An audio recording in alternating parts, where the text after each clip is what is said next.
who are in TV, movies, books, theater, popular culture, your favorite, most inspiring, juiciest characters? Who do you love to follow? Maybe what movies do you watch over and over again because you want to see that character? Or follow in magazines, or maybe aspire to be like. Is there a superhero you've always, as a child or even as an adult, secretly wish to be like?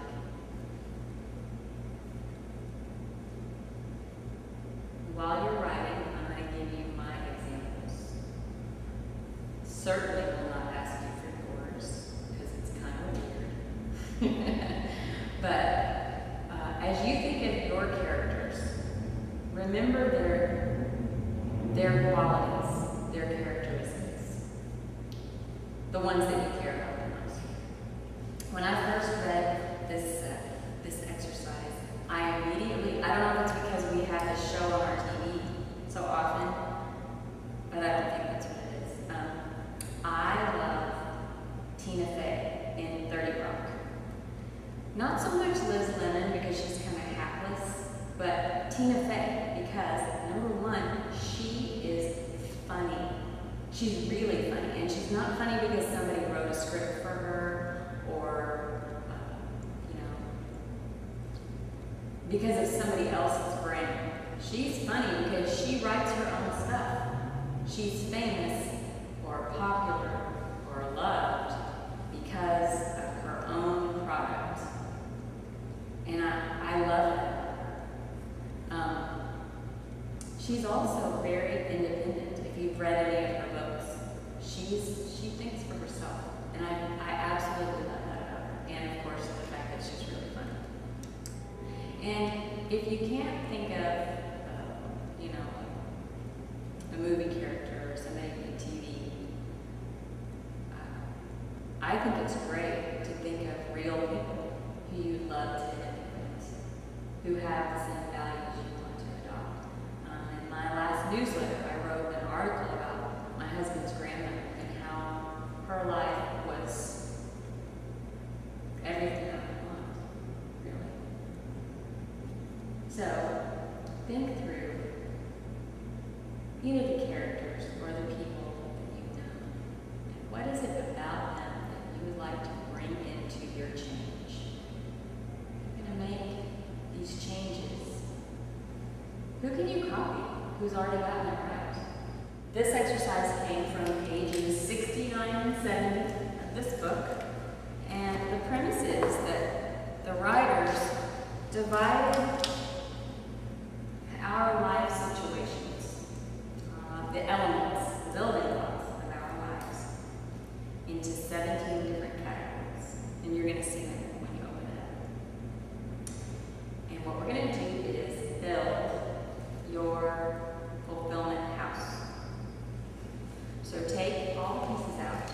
But there are things like community, home, relatives, friends, love relationships, children. These 17 categories encompass pretty much everything that we might value. And so what you're going to do is spread them all out and look at them and decide what is most important to you. And the very most important things, the ones that you value above all else, go on the ground floor. They're the foundation of your fulfillment. And the things that are important, they're not vital, they're not the be-all, end-all. Those go on the second floor. And the things that are somewhat important go on the third floor. And the things that don't matter at all get tossed aside. We're throwing those away. We're not going to spend our time or energy on stuff we don't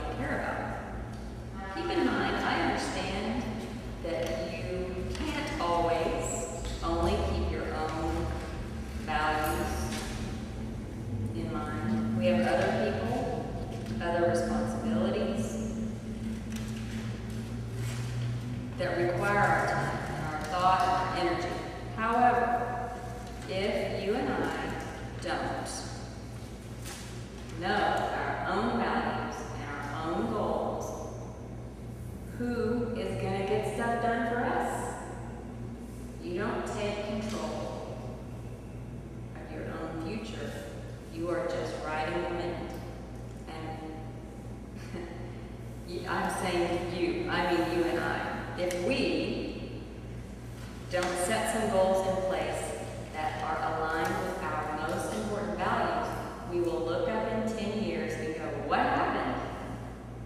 Well, what happened to all that? What happened in my 30s? I got nothing done. Your big effort is going to be in your ground floor. That's where you're going to have the most motivation to make some changes. So, the second page of your handout that you've been writing is something I hope you'll keep and add to over time. This is your fulfillment house.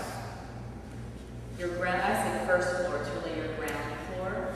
This is a place for you to put your ground floor goals.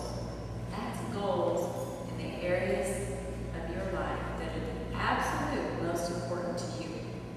If our authors are correct, and you base your goals on what you value the most, you're going to get the most satisfaction out of accomplishing those goals. Because that's the takeaway from this session.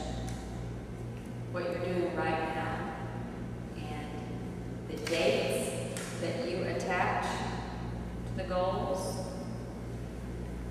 that's when the real action happens. And that's what's going to bring you the change that you want.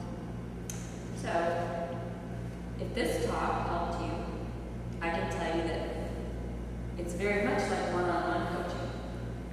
However, if we were doing one-on-one coaching, you would be telling me what was on your ground floor. We'd be talking about your goals and potential dates when you could get started. And I would hold you accountable to those goals until you change them. That's always up to you. My first session is always free. And in that session, we get together and talk about where you are in your life and where you want to go. And then we talk through steps to get you to that point. And if you don't know where you want to go yet, you're pretty normal because most people don't have it all down. But we'll go through some assessments and different discussions to get to your goal. The way coaching usually works is we meet for an hour. Some clients like to meet once a week, every week, and use me kind of like a personal trainer to keep them on their game. Some people like to meet once a quarter. I coach people